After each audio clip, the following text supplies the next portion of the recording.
नमस्कार आप सभी देख रहे हैं हेलो बहादुर। मैं विशाल शिकारा। आज हमारे साथ मौजूद है अशोक गुप्ता जी। अशोक गुप्ता जी जाने माने उद्योगपति हैं, समाज सेवी हैं और ये चुनाव भी लड़ चुके हैं विधायक का और नगर पालिका प्रधान के लिए भी, और ये वार्ड पार्षद भी रह चुके हैं। अशोक गुप्ता जी नमस्कार। नमस्कार। कैसे गुप्ता जी? सबसे पहले सभी दर्शकों को जय श्री राम। आज हेलो न्यूज़ पे मुझे जो इनवाइट किया है उसके लिए मैं हेलो न्यूज़ का आभारी हूँ। मुझे मौका दिया, मेरी आवाज़ जनता सुनेगी और जो भी विषय मेरे सामने आएगा मैं अपनी पूरी ईमानदारी से उसका जवाब दूंगा। रोहतक लोकसभा का चुनाव चरम पर है, क्या कुछ संभावनाएं आपको इस बार नजर आ रही है? कौन जीतता हुआ नजर आ रहा है आपको इस बार? बीजेपी जीतेगी। बीजेपी के कार्यकर्ता का हौसला बड़ा बुलंद है और पूरे देश में मोदी जी के नाम पे चुनाव हो रहा है और हरियाणा में खास तौर पे हमारा बहुत ही अच्छा मोमेंट चला हुआ है। हम 10 की 10 सीट जो हैं हरियाणा में जीतेंगे। आप इस समय भाजपा में हैं, पहले आप कांग्रेस में थे। आपने दोनों राष्ट्रीय पार्टी की कार्यप्रणाली में क्या फर्क देखा है? आज के दिन मैं भाजपा में हूं, ये सच है। मैं 25 वर्ष लगभग कांग्रेस में रहा, कांग्रेस का ब्लॉक प्रेसिडेंट भी रहा, कांग्रेस हरियाणा लेवल पे मैं चौधरी भजनलाल जी के टाइम में प्रदेश में सेक्रेटरी भी रहा। लेकिन कांग्रेस में बड़ा भाई भतीजावाद, परिवारवाद और कोई काम नहीं होता था और उसमें लूट खसोट थी, दुनिया भर के घोटाले थे। खास तौर पे जब इंदिरा जी का मर्डर हुआ उसके बाद राजीव जी आए। राजीव जी ने खुद कहा कि हम 1 रुपया भेजते हैं तो 85 पैसे रास्ते में रह जाते हैं और 15 पैसे ही जो है जनता तक पहुंचते हैं। तो ये जीता जागता उदाहरण है भ्रष्टाचार का। और उसके बाद प्रधानमंत्री बने मनमोहन जी। पूरा हिंदुस्तान ही नहीं, पूरा वर्ल्ड जानता है कि मनमोहन जी जब हमारे प्रधानमंत्री थे तो कितने घोटाले हुए। आज उन घोटाला को सारी देश की जनता जानती है। 2G का घोटाला हुआ, करोड़ों रुपए का, और भी कई घोटाले थे। तो उन घोटालों की चर्चा जब सदन में होती थी पार्लियामेंट में, तो मनमोहन जी ये कहते थे कि हमें जो अन्य पार्टियों का साथ मिला हुआ है उनका सहयोग करना पड़ता है और गठबंधन धर्म निभाना पड़ता है। जब हमारे देश का एक प्रधानमंत्री ऐसे बयान देता है तो उस पार्टी में रहने का कोई मतलब नहीं रह जाता। जैसा कि मेरा स्वभाव है, मैं राजनीति में पैसा कमाने के लिए नहीं आया, ना मैंने ये कोशिश की। मैं कभी भ्रष्टाचार में लिप्त नहीं रहा।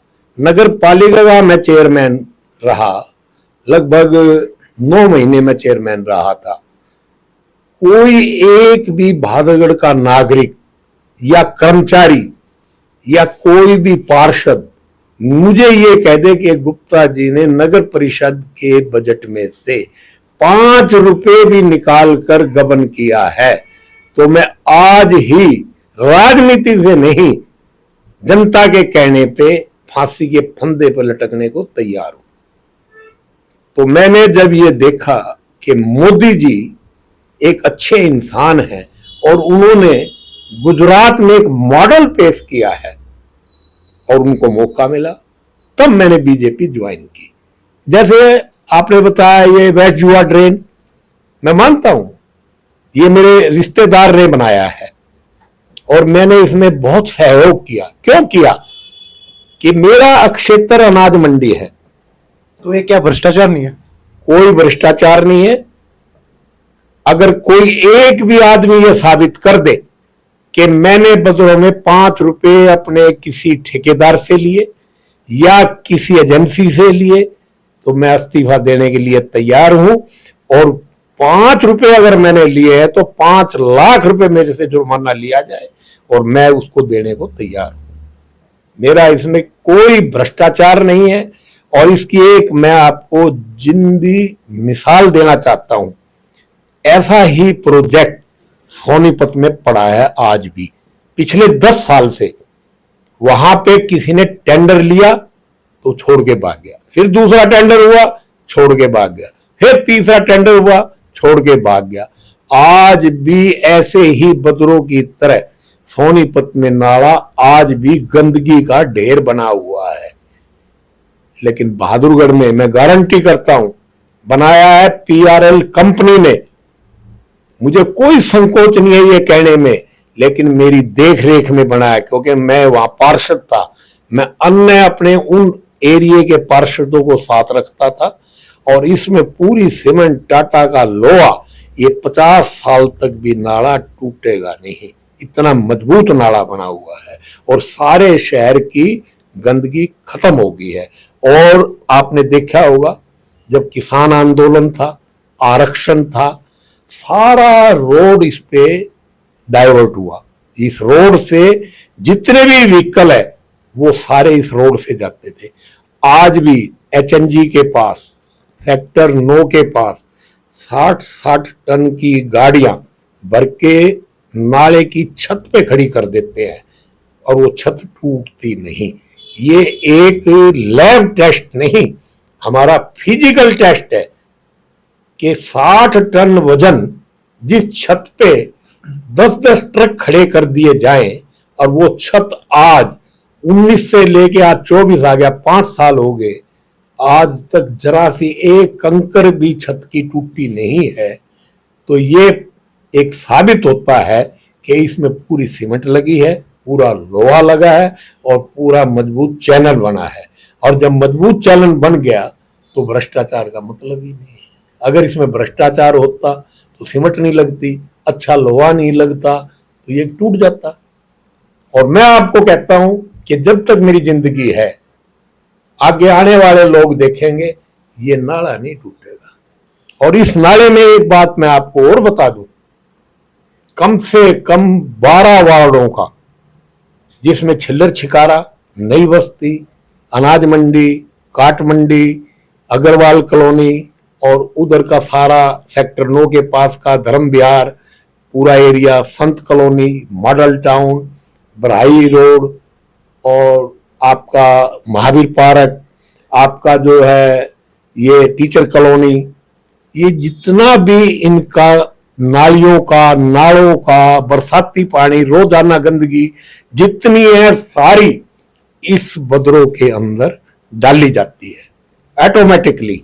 और ये बदरों आज तक इसका इतना बढ़िया लेवल है, आज तक बताओ इन कॉलोनियों में कभी पानी जमा हुआ हो तो। करोल बाग में आपने सुना होगा बरसात के अंदर पानी रुक गया, लेकिन ये जो वेस्ट जुआ ड्रेन है ये कभी ओवरफ्लो नहीं हुई। क्यों नहीं हुई? हम अगर बूंदाबांदी भी हो जाती है शहर में तो भी वेस्ट जुआ ड्रेन पे पानी भर जाता है। वेस्ट जुआ ड्रेन कभी नहीं रुकी, लेकिन रोड पे तो पानी भरता है ना। रोड पे पानी स्वाभाविक है कि पानी 6-6 इंच के पाइपों के सहारे जाता है। अगर बरसात ज्यादा आ जाए, जब करोल बाग में पानी भर गया, सेक्टर 6 में पानी भर गया। मैं तो झमाझम बारिश की बात नहीं कर रहा गुप्ता जी, मैं तो जो बिल्कुल हल्की बारिश होती है उसका जिक्र कर रहा हूं, उसमें भी पानी भर जाता है। लोगों का रोष इस बारे में। हल्की बारिश में ना तो आज तक पानी भरा है।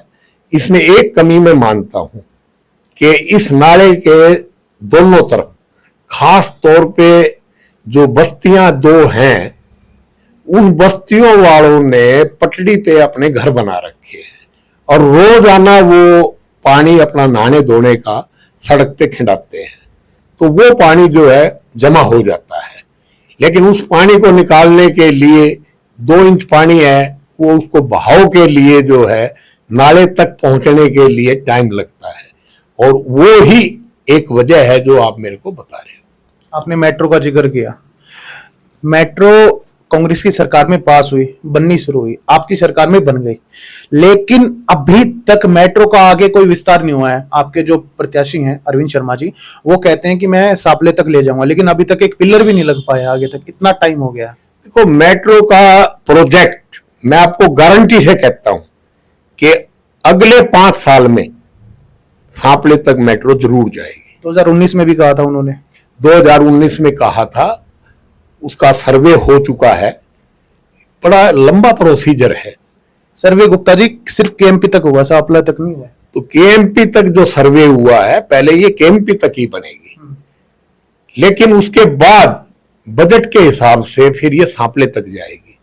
इसमें भविष्य की कई बातें ऐसी जुड़ी हुई हैं, लेकिन मैं ये गारंटी करता हूं कि हमारे जितने भी काम हैं मोदी जी के हाथ में और अरविंद शर्मा जी के एमपी बनने के बाद ये प्रोग्राम जो है सांपले तक ही पूरा होगा। राजनीतिक लोग कहते हैं, बहुत से लोग कांग्रेसी कहते हैं मेट्रो हमने बनाई, कोई नहीं बनाता। पब्लिक का पैसा होता है, टैक्स का पैसा होता है, जो भी बनता है सब कोशिश करते हैं बनाना, शुरू कोई करता है, पूरा किसी के टाइम में होता है, श्रेय किसी को मिलता है, मिलना किसी को चाहिए।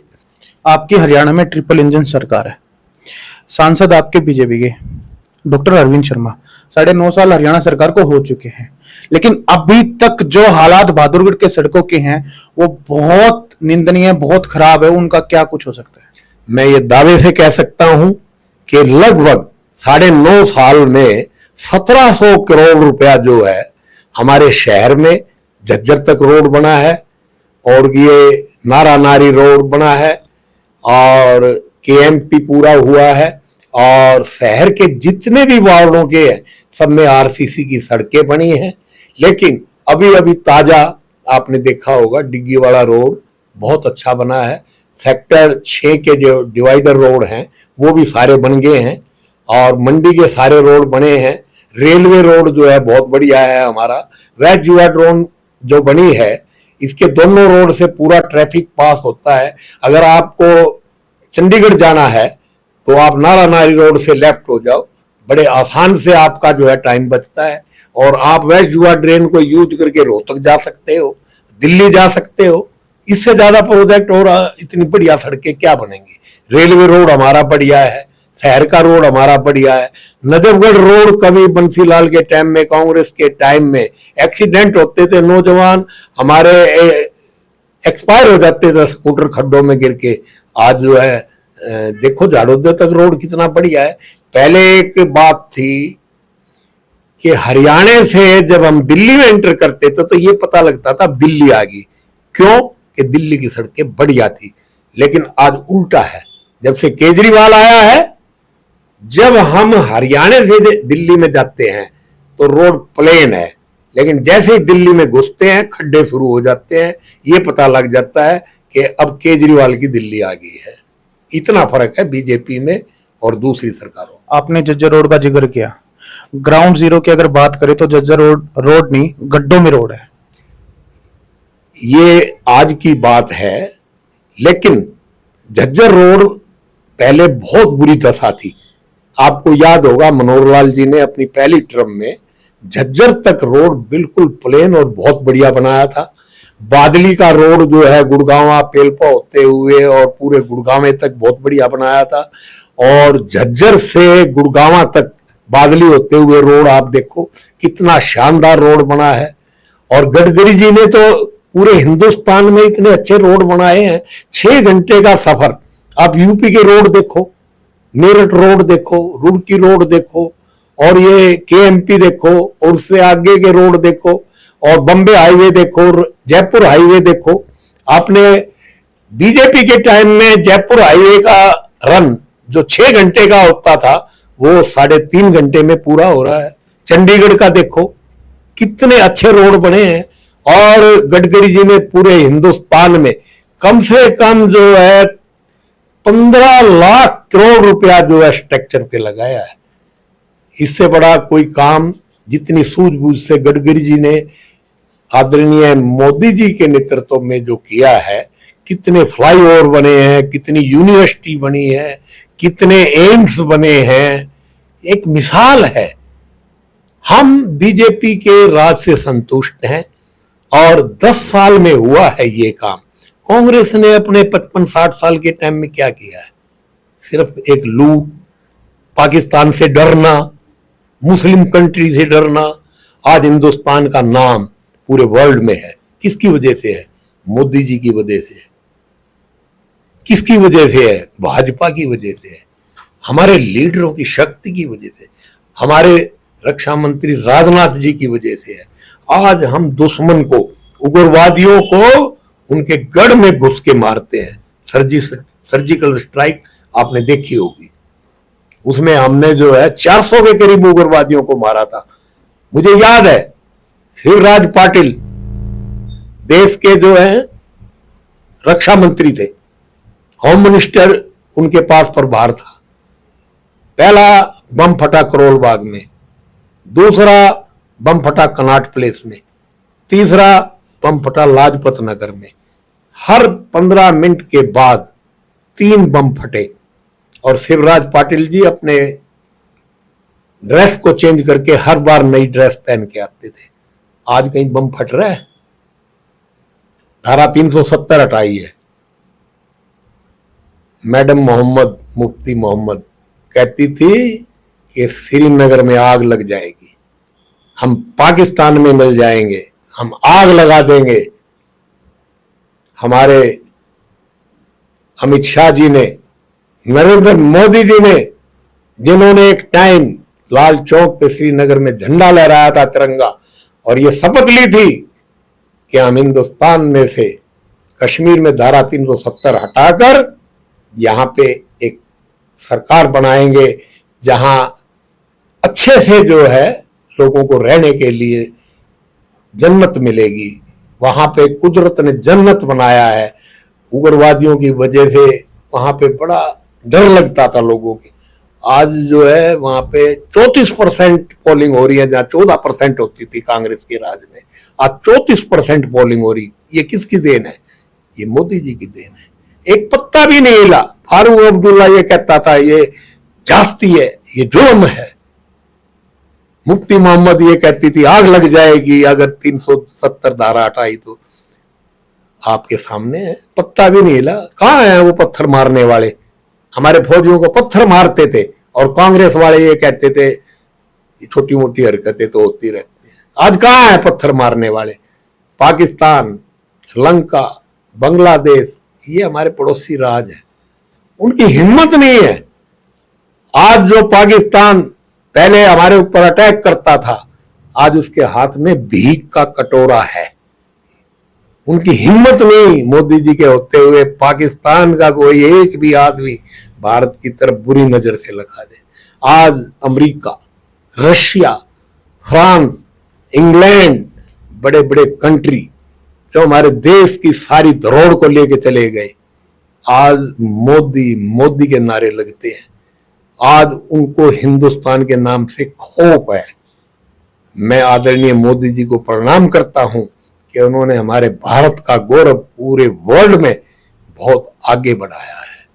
स्वर्णिम हो, मैं तो ये कहता हूं कि मोदी जी की दीर्घ आयु हो और वही हमारे प्रधानमंत्री रहें और हमारे देश का नाम पूरे वर्ल्ड में इसी तरह हम तीसरी आर्थिक शक्ति बनकर उभरें।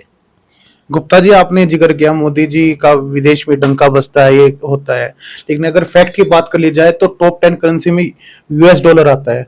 हमें एक यूएस डॉलर के लिए 83 रुपए पे करने पड़ते हैं। वहीं बात कर ले हमारी भूखमरी तो 125 देशों में से हमारा नंबर 111 पे आता है। हमारे पासपोर्ट की बात कर ली जाए तो हम 82वें नंबर पे आते हैं। 125 देश हमें वीजा नहीं देते हैं।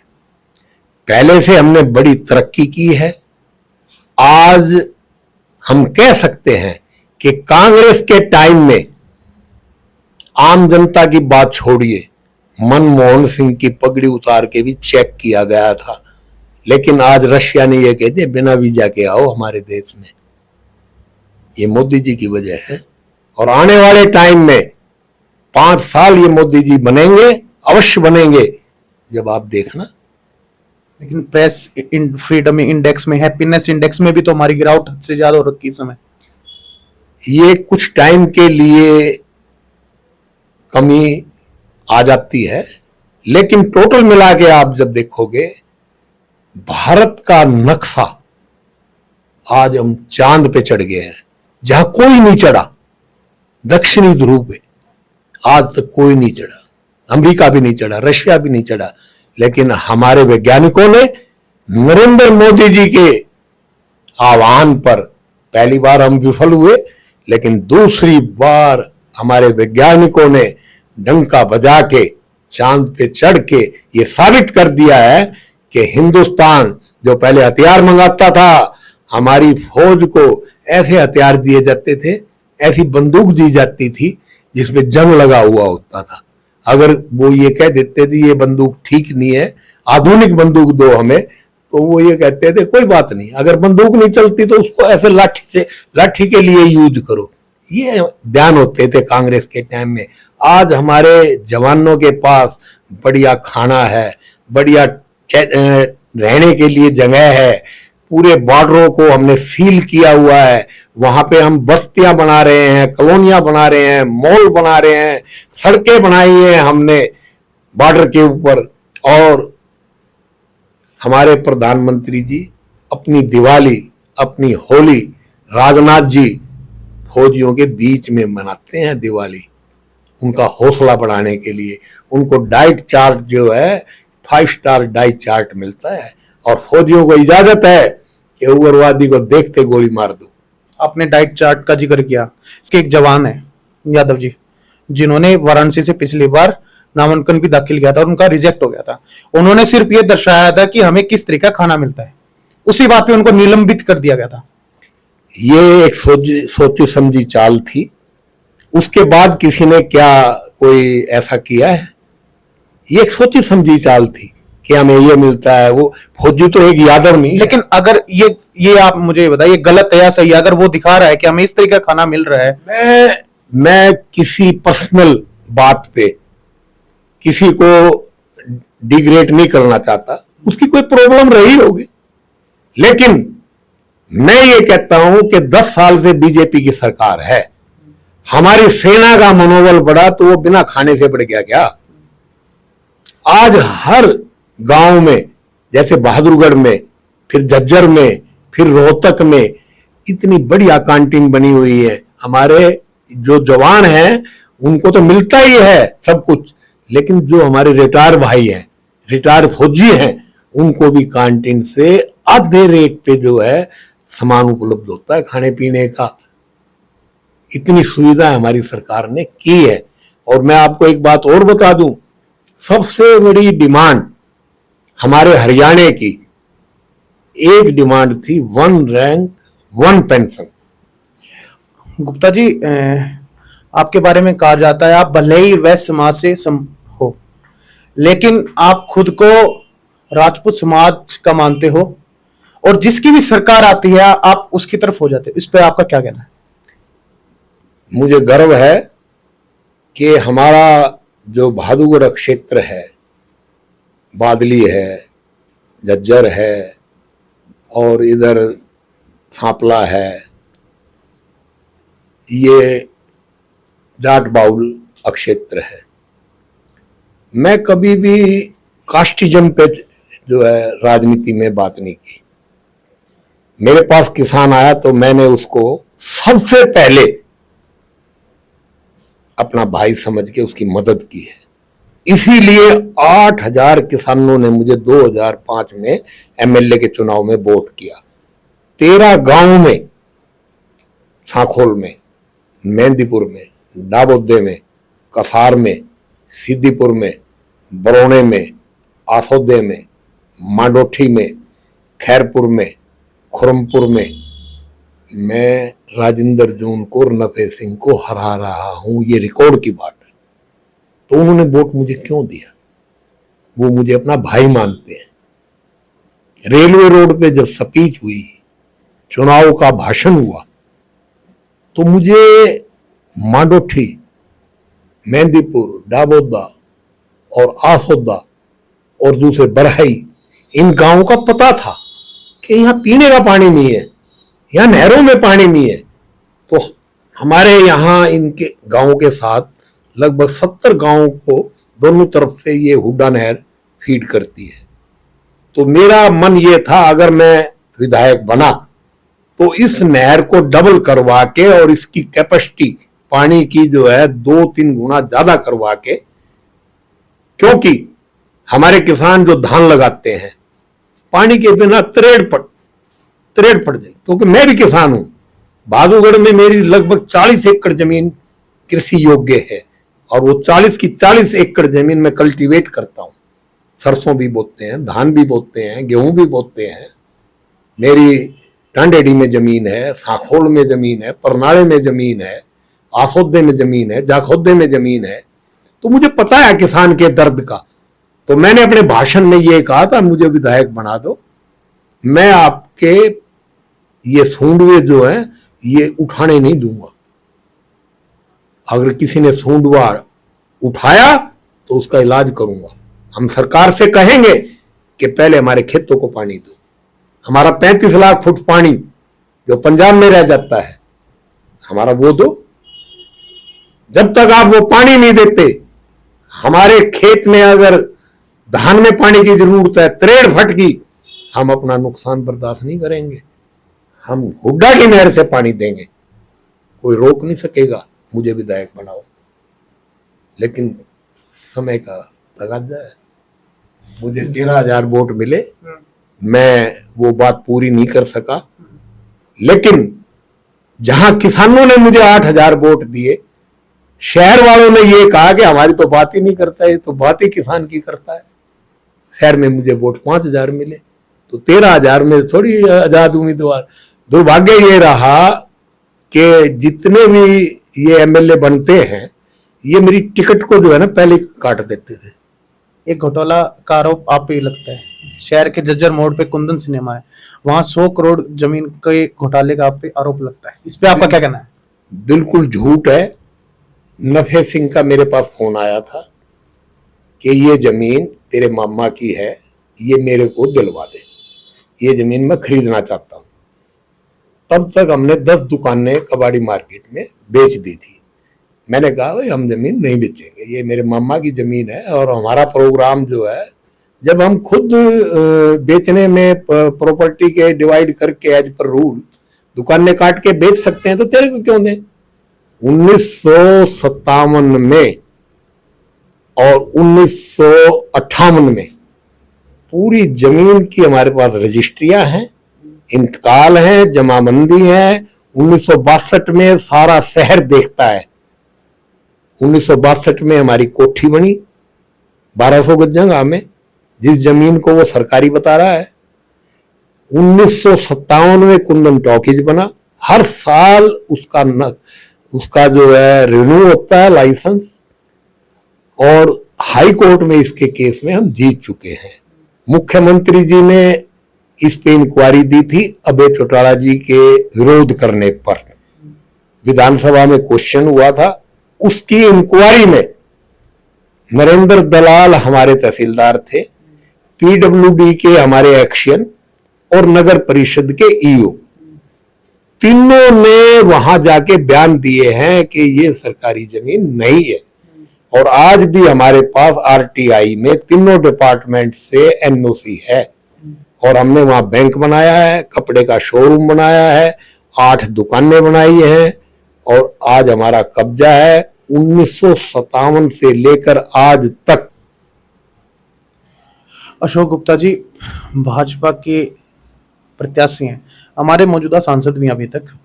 उनके 3 काम आप गिनवा दें जिनका शिलान्यास उन्होंने खुद किया और उद्घाटन भी खुद किया है। देखो, पार्लियामेंट का चुनाव राष्ट्रीय मुद्दों पे होता है। जहां तक काम की बात है,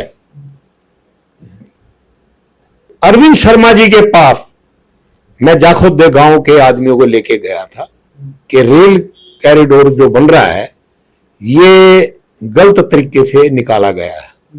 10 बार जाखोदे गांव के आदमी गए हैं, उनको चाय पिला के, खाना खिला के, खुद अरविंद शर्मा जी उनके साथ रेलवे के चेयरमैन के पास गए, एमडी के पास गए हैं, उनका काम कराने की कोशिश की है। और ये जो केएमपी रुका पड़ा था, ये 152D किसने बनवाया है? ये अरविंद शर्मा जी के कहने से बना है। अब एक नाला बनने लग रहा है जाखोदे से लेके और बहादुरगढ़ तक, जाखोदे वालों की डिमांड थी जी, गंदा पानी निकासी नहीं है, इसमें कई गांव पड़ते हैं। तुरंत मोदी जी के कहने पे हर गांव में गए सभी पूरे हिंदुस्तान के सांसद, और एक एक गांव में दौरा किया। हम भी साथ थे अरविंद जी के। जिस गांव की जो भी डिमांड थी वही पूरी की गई है। अगर कोई भाई कह दे कि अरविंद शर्मा जी ने गांव का दौरा नहीं किया और काम नहीं किए, ये रिकॉर्ड की बात है। आपने केएमपी का जिक्र किया कि अरविंद शर्मा जी ने बनवाया है। 152D बनवाई है। केएमपी जो सरकार ने बनाया है, तो अरविंद जी का तो काम हाउस में कहने का है, लेकिन इस पूरी जोरदार अपील करते हैं, सबसे ज्यादा बोलते हैं। अरविंद शर्मा जी जब भाजपा में आए थे, वो 15 मार्च 2019 को भाजपा में आए थे, उससे पहले ही केएमपी का उद्घाटन हो चुका था। उद्घाटन हो चुका था, लेकिन बीच में बंद हो गया था। उसका रख रखाव करना, उसको सुंदर बनाना, उसके बंद पड़े हुए को चालू करवाना, हमने कहा था जी ये चालू करवाओ। तो ये सारे काम सेंटर से हुए हैं। 152D किसने बनवाया? आज जो है 152D से जाते हैं लोग चंडीगढ़, 3 घंटे में चंडीगढ़। कितने हरियाणा की जनता को फायदा हुआ है। अब ये जो सांपले तक ट्रेन का जो मुद्दा है, ये किसका है? भादुगढ़ में जो वंदे मातरम का स्टेशन हॉल्ट, गाड़ी रुकेगी, भादुगढ़ के यात्रियों को फायदा होगा, ये किसने करवाया? अरविंद शर्मा जी ने करवाया है। किसका स्टॉप? ये जो ट्रेन जो अयोध्या जाती है, इसका स्टॉप भादुगढ़ में है, ये अरविंद जी ने करवाया है। अब 25 करोड़ रुपए जो है भादुगढ़ के स्टेशन पे लग रहे हैं, ये किसने लगवाए हैं? रोहतक का आप जाके देखो, स्टेशन कितना बढ़िया बनवा दिया। लेकिन जो भादोड़ स्टेशन की आप बात करें, उसका भी शिलान्यास हुआ है, उद्घाटन नहीं हुआ है। काम चालू है, पिछले 6 महीने से काम चालू है।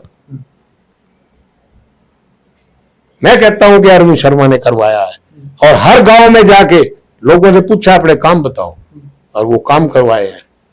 मैं ये कहता हूं कि दीपेंद्र के मुकाबले में अरविंद शर्मा की जो ताकत है वो कई गुना ज्यादा है। दीपेंद्र केयर ऑफ है। दीपेंद्र ने अगर काम किया है तो वो अपने पिताश्री के कहने पे, आदरणीय मुख्यमंत्री जब हुड्डा साहब थे तब उनके नाम से काम हुआ है। अब पिछले 5 साल में दोनों बाबू बेटा हार गए। अगर काम किए होते तो क्यों हारते? और अरविंद शर्मा ने हराया, वहां रमेश कौशिक ने हराया, और दोनों बाहुबला क्षेत्र थे, आपके सामने है। और अब की बार देख लेना। हरियाणा सरकार के बारे में आपका क्या कहना है? हरियाणा सरकार का मैटर जो है, हमारी बड़े अच्छे ढंग से चल रही है सरकार। और एमपी के चुनाव के बाद अक्टूबर में चुनाव आएंगे, उसके बारे में जो है बाद में बात करेंगे। एमपी का चुनाव होने के बाद हरियाणा सरकार ने डेवलपमेंट की है या नहीं की? बहुत डेवलपमेंट की है। कौन कहता है डेवलपमेंट नहीं की? पहले हर गांव में, हर शहर में एजेंट नियुक्त थे। मैं कहता हूं अगर नौकरी चाहिए तो एजेंट के थ्रू पैसे तय करो, नौकरी मिल गई। मेरे मोबाइल में क्लिप है किसानों की, बोला बिना पैसे नौकरी नहीं लगती थी। एक घर में तो 2-2 मिल गई, 3-3 मिल गई, और पूरे गांव में कुछ नहीं। बिलाई का जो है बुरी तरह हराएंगे, ये कलोई की बात है। और क्या कहते हैं कि जब से मनोहर लाल सरकार बनी है, बिना खर्ची बिना पर्ची हमारे गांव में 9 लगे, हमारे गांव में 32 लगे। आप बताओ कितने एचसीएस अफसर लगे हैं? किसी ने एक पैसा दिया हो तो बताओ। हुड्डा के राज में करोड़ करोड़ 2-2 करोड़ रुपए एचसीएस अफसर के लगते थे। मैं कहता हूं नरेश शर्मा बादली का एमएलए था, तेरा ठीक ठाक हो गया, बड़ा जी मौज कर दी आपने। मैं कहता हूं सुभाष बत्रा, बड़ा जी मौज कर दी आपने। जब कुछ आदमियों की, प्रभावशाली आदमियों की मौज होती थी, एजेंटों की मौज होती थी। आपने एक टाइम देखा होगा कॉन्फेड पे और रामा गैस पे हमारी 100 माता बहनें लाइन में लगी रहती थी। सिलेंडर का रेट 400 और मिलता था 1000 में। राजेंद्र जून के कार्यालय से 500 पर्ची रोजाना कटती थी फिलिप, और वो पर्ची 200 रुपए लेके मिलती थी, और फिर आगे वो 300 लेके जो है आगे जो दे देता था। और वहां पे एक माता 2 घंटे से लाइन में लग रही, जब उसका नंबर आता ना, जब कहते थे सिलेंडर खत्म, फिर वो पर्चियों में सिलेंडर शुरू हो जाते थे। ये था कांग्रेस में भ्रष्टाचार। आज क्या है, गैस लेने वाला कोई नहीं है, घरों में गैस इतनी हमारे 10 करोड़ महिलाओं को फ्री गैस सिलेंडर दिया है मोदी जी ने उज्जवल योजना के तहत, एक रिकॉर्ड है। और देखो 3 करोड़ घरों के ऊपर सोलर सिस्टम, बिजली, पंखा और बल्ब फ्री में लगा के दिया है। कितनी बड़ी बात है। 4.5 करोड़ मकान गरीबों को बना के दिए हैं, और आने वाले टाइम में ये टारगेट 9 करोड़ पे है। गुप्ता जी, आखिरी सवाल, आपने बहादुरगढ़ के अंदर गणपति धाम का निर्माण करवाया, एक धार्मिक पर्यटक स्थल जो कि काफी शानदार है। आपने इसको क्या सोचकर बनाया और क्या विचार आया था इसके बारे में?